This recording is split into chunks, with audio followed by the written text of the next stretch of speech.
When I first bought Arma 3 in 2016, I refunded it in 30 minutes. I thought it was overcomplicated, I thought it felt bad to play, and it ran really bad on my old computer. Fast forward to 2018, I buy the game again after I see a video of Soviet Womble playing a specific game mode, and I convince my friends to get it too. Now let's just skip a few real quick. Fast forward to 2026. I now have 3,354.1 hours on the game. I have my own group that runs operations every Saturday, more on that later, and this has become my favorite game of all time. And to some people, that's weird. This game is 13 years old, and I still play it every week. I get a lot of comments on my shorts asking why I don't talk about Reforger stuff. And to that, I have two answers. Number one, I feel like Reforger isn't as complete as Arma 3, and that's kinda to be expected. Arma 3 is 13 years old, so you've had 13 years of updates and mods to fill out every aspect you might need. My other reason is a sunk cost fallacy. But what does this game have to offer? What can you get from this game that you can't get from Squad, Arma Reforger, Project Reality, or anything like that? Why is Arma 3 still the peak of milsim games 13 years later? Well, I'm gonna tell you,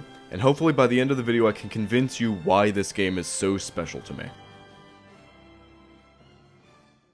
To start, Arma 3 isn't really a plug-and-play type of game, which really throws a lot of people off when they first get it. And a lot of that comes down to the fact that there isn't one way to play Arma 3. It's a sandbox game, with an extremely advanced editor that allows people to make all kinds of different things. Completely ignoring mods for a minute, the Eden editor allows players to place things like scripts, logic, and triggers in their worlds, allowing for entire custom missions without any player input other than the person playing the mission, if that makes sense. Along with the Zeus module allowing a player to control the mission as it's actively being played, your possibilities are absolutely limitless. However, if you're gonna go and just join something from the server browser, you're most likely to find one of two game modes, either Warlords or King of the Hill. Warlords is one of my favorite Arma game modes that I hate to see die over time, and that's because I think it's a great introduction for new players. For the simplest explanation I can give, two teams fight over map objectives defended by AI, and that is way oversimplifying it, mainly because it would take me too long to go into every tiny little aspect of this game mode, but it's a great introduction for new players, mainly because it gets people used to the milsim elements of Arma 3. The other game mode I mentioned was King of the Hill, which unlike Warlords is run by a community group that goes by Code 4 Gaming. And King of the Hill truly is exactly what it sounds like. It's a large-scale battle where three teams battle over one objective to gain points. After doing things like killing players and staying on the objective, you gain XP and money. XP will help you progress through different loadouts and perks you can get, where XP will buy you things like the aforementioned perks, weapons, attachments, and vehicles. These are some of the most populated servers you'll find for Arma 3, at least public ones that aren't roleplay, and there's really hundreds of hours of things to do if you really like this game mode. And while I don't dislike this server or game mode by any means, I don't think it's the best introduction for Arma 3. This game mode is an absolute blast to hop on when you have some buddies or you want to meet some new people to play Arma with, but I don't think it reaches Arma's full potential, and I'll explain what I mean in a minute. Still a blast though, I have so many memories from this game mode. Come on, you just gotta hold out a little longer.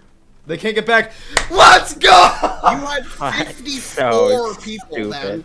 Now the thing about all these game modes that I've mentioned so far is that they are round based, but a lot of the really popular game modes for Arma 3 are actually persistent game modes, meaning that they go on for hours and hours and sometimes days. The point of them is to be left up on a server overnight for days, weeks at a time, to allow players to accomplish a large goal over time. And some people may ask why you would want something like this that takes days, weeks to complete. That's because this kind of setup really encourages the milsim aspect of Arma, the military simulation. Now sure, you can argue for ages on what makes something milsim or what milsim even means, and I will engage in that argument. But for the sake of this video, I'm going to keep the definition of milsim as employing real-life military tactics into a video game for an advantage in the video game. In a sense, separating milsim gameplay from milsim roleplay. And while both are very popular within Arma 3, I feel like milsim gameplay is way easier for new people to get the hang of and way more enjoyable for a wider range of people. And to give you an idea of what I'm even talking about, because to some this may sound insane, real-life military tactics like spacing, suppression, recon, bounding, machine gun theory, leadership structures, and team roles all work in Arma 3 against the AI without any roleplay required. This is exactly what I was talking about earlier when I mentioned the spirit of Arma 3. Like sure, you can add hit markers, you can make it so you run super fast, slide and jump around like it's Call of Duty, but you're not getting everything you can out of the game like like that. I'm not going to tell you how you should or shouldn't play the game, it's a sandbox game, but I'm just speaking factually here. The game works at its best as a milsim game, not an arcade game. And in my opinion, one of the best game modes you can use to introduce new players to this concept is Liberation. Now, Liberation's been around for a while. If I'm not mistaken, it's been around since Arma 2, and there's a lot of variations of it for Arma 3, but I'm strictly talking about KP Liberation in this sense. You start the game with a few resources, a giant cargo container, and the ability to move said cargo container around with either a truck or a helicopter. You park that cargo container somewhere as a FOB, a forward operation base, and then you plan your next moves from there. Your overall goal is to liberate the island of hostile forces, occupying things like military bases, towns, factories, and other things of the sort. The FOBs let you spawn things like props to decorate the FOBs or defend them, as well as containers for ammo, resources, and fuel, which will be the primary currencies you spend on vehicles to help you take over the map. You get these primarily by taking over factories and setting up supply lines between them. Or you can run the supply lines yourself, setting up something for players to do when there aren't a lot of players online on the server. The reason I chose to talk about Liberation over a similar game mode, Invaded Annex, is because I feel like Liberation is much more modular and works for smaller groups and larger groups. Also, when it comes to Liberation, you can tone the realism way down or way up to fit your preferences. Running Liberation with realism mods and a proper SOP is so much fun you have no idea. I haven't played this as much as I've played other game modes, but I have so many core memories from this game mode, it's just nuts to me. I specifically remember a time when we last ran Liberation. I was fresh out of high school, no job, nothing to do, and we decided to take the city of Pyrgos on Altus. There were several military bases nearby that kept reinforcing, and we kept needing to defend the town from incoming forces. We were there literally all night, like 6 real-life hours defending one city. I remember being up until like 5 in the morning deciding that, you know what, they can handle it, and you know what, they did. They kept playing for several more hours to defend the city. But earlier when I mentioned persistent game modes, I have a feeling that everyone who's played Arma 3 had a specific game mode that came to mind. That game mode is Antistasi. Antistasi is by far one of Arma 3's most recognizable game modes, and an absolute fan favorite amongst so many people who have played this game. The mission, now a standalone mod, has you taken on the role of a resistance faction. Similar to Liberation, your goal is to free the island of an oppressive government. However, unlike Liberation, you do not have access to an infinite arsenal of weapons and vehicles. You have to steal weapons, steal vehicles, and use guerrilla tactics to win against your enemies. Yeah, there's no secret why this game mode is as popular as it is. It's super easy to get into with a large group or a small group of people. You can customize it to an insane degree. The mod support is better than any mission out there, and setup is so easy if you don't know what you're doing. This is the game mode that got me into Arma 3 because of that Soviet Womble video. This has been the mod that is keeping me playing this game for years on end. I've run silly Antistasis, I've run super serious Antistasis, I've run modded, I've run 40k Antistasis, Half-Life, Star Wars, Clone Wars,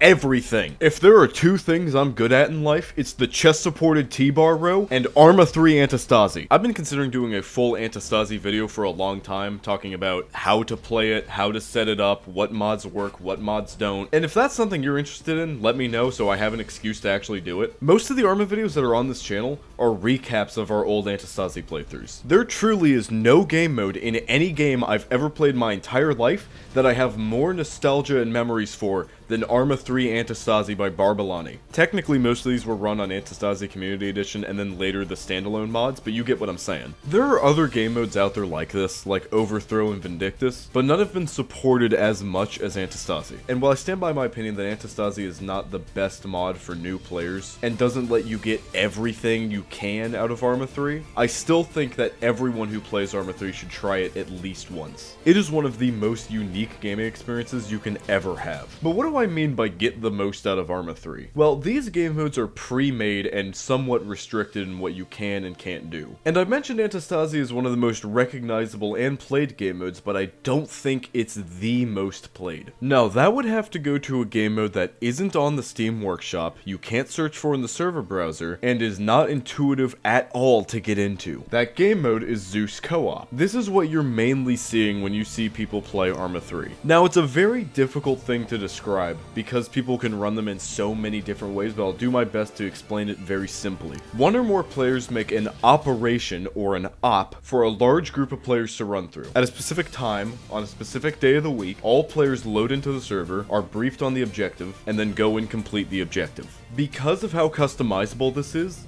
The way that works can vary entirely. Some groups have entire command structures that they work through. Some groups do different universes every week.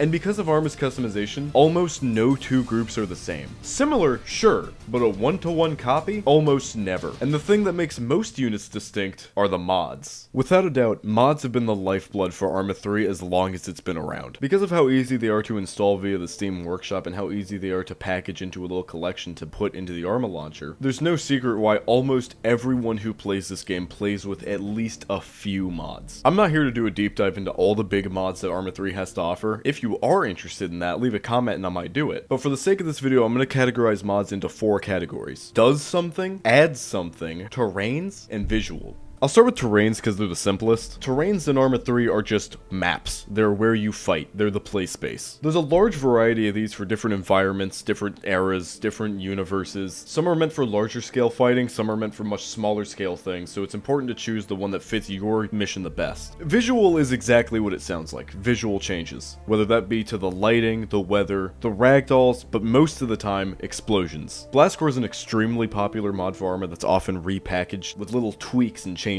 Now, does stuff and adds stuff is a little difficult to explain, but let me try. There are plenty of mods that just do mechanical things, while there's a bunch of mods that do zero mechanical things but add content. For example, Ace adds an entirely new medical system, an entirely new interaction system, as well as a lot of changes to base game features. This mod does stuff. While I did say it adds features, it doesn't add a lot of things you can physically see or possess with your hands. Whereas something like RHS adds stuff. It adds a bunch of weapons, a bunch of vehicles, it adds stuff. Let's do another example because I'm having fun with this idea. Enhanced movement allows you to mantle over things and climb atop things for a better advantage. This mod does stuff. There Is Only War adds a bajillion things from the 40k universe. It adds stuff. But I think you get what I'm saying at this point. You can go even further with this because of mod settings and radio mods. Circling back around to Zeus Co-op and the game mode I was talking about before I started talking about mods, these are usually run by Arma groups called units. As I stated earlier, a unit can be just about anything, but to give them a simple explanation, they're a group of players who play once or twice a week on a pre-made mission with some kind of command structure and usually some kind of standard operating procedures. I said they might have a command structure, but that doesn't exactly mean that they roleplay ranks and things like that. Command structures are usually just in place to keep things in order and keep the mission running smoothly. However, some units are strictly all about roleplay. It's all about immersing yourself in whatever environment they put you in, whether that be a branch of some kind of military in the real world or some kind of fictional thing like Star Wars or 40k. Some groups do a big variety of things, doing unique missions to keep things interesting. But it's no secret that modern military stuff is the most popular you're gonna find on Arma 3. While Cold War and Vietnam groups do exist out there, they are few and far between compared to these. And the reason for that is kinda obvious when you really start thinking about it. It's because that's what people have made work for Arma 3. There's almost no aspect of modern military combat that isn't somehow simulated in Arma 3 via mods. But why are there so many of these groups? Surely some of them would overlap, right? Well, I'm sure there are some out there that overlap. Usually they're split up by time zone or at least the day or time they play. But in my opinion, the thing that really separates units is level of LARP. Now, I've played in units where you're required to call people by their rank and respect them as such. Units that have their own armored and air divisions, mortar teams, and etc. These guys want to roleplay being in the military as much as possible in Arma 3. I've also played with units that do away with literally all of that and only focus on the things that work in Arma 3. All the tactics I mentioned previously, like bounding, spacing, and recon, are simulated here, where things like ranks are not. Things like proper radio calls and calling out your bearings are not there to simulate real life, it's to make sure you don't shoot your teammates. Units like these go over their SOP, their standard operating procedures, not to simulate real life militaries, but to give everyone a fair and fun chance at playing their operations. After all, you don't want a guy running through the mission with 150 round mags, grenade launchers, and a thermal scope, killing everything before other players can even see them. Rest in peace, Section 7, you guys did this the best in my opinion. And there are some groups out there that put the sim in milsim. Go look at this dude's videos on YouTube and you'll see exactly what I mean. It is some of the coolest stuff I've seen done in this game. I'm not trying to say any of these are better than the others, it all comes down to preference. I think there is a unit out there for literally anyone who likes this game. And at this point, I think you're starting to pick up on why I think this game is special. Arma 3 doesn't just have a community, it makes communities. It makes hundreds of them. This game makes memories like no other game.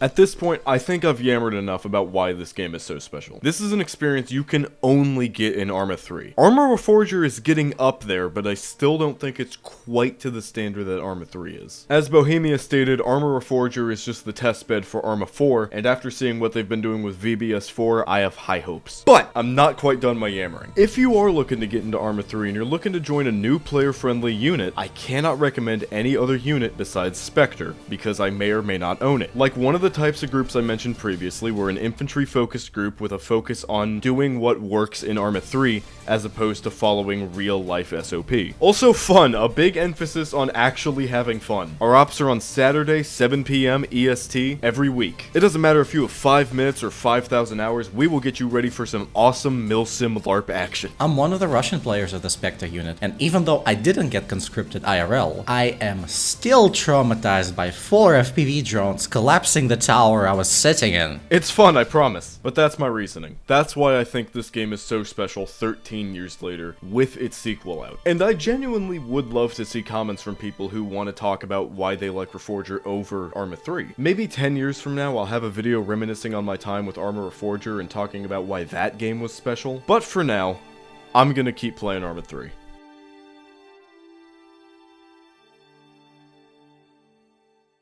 Hey, this is the tuber part of the video, which kind of feels weird to do. I'm looking to do this a lot more and make way more higher effort stuff in the future. So if you want to support that, you become a channel member right there. I also have the Patreon, but I have no idea how to set up either of these, so you got to bear with me on that. I also have a Twitch, which I also don't know how to use, but I'm going to do stuff with that at some point. All of these are on my main YouTube page with the little link thing you can look at. All the money I make from this right now is going towards getting a better editing software so I don't have to use Filmora ever again. Yeah, dude, this sucks. But I still slap my belly like a seal whenever I see a new comment or subscriber, so literally anything is great. Special thanks to my channel member Tessa for letting me eat another day. As always, thank you so much for watching this far into the video. If you did like this, go check out some of my other videos, and I will see you next time.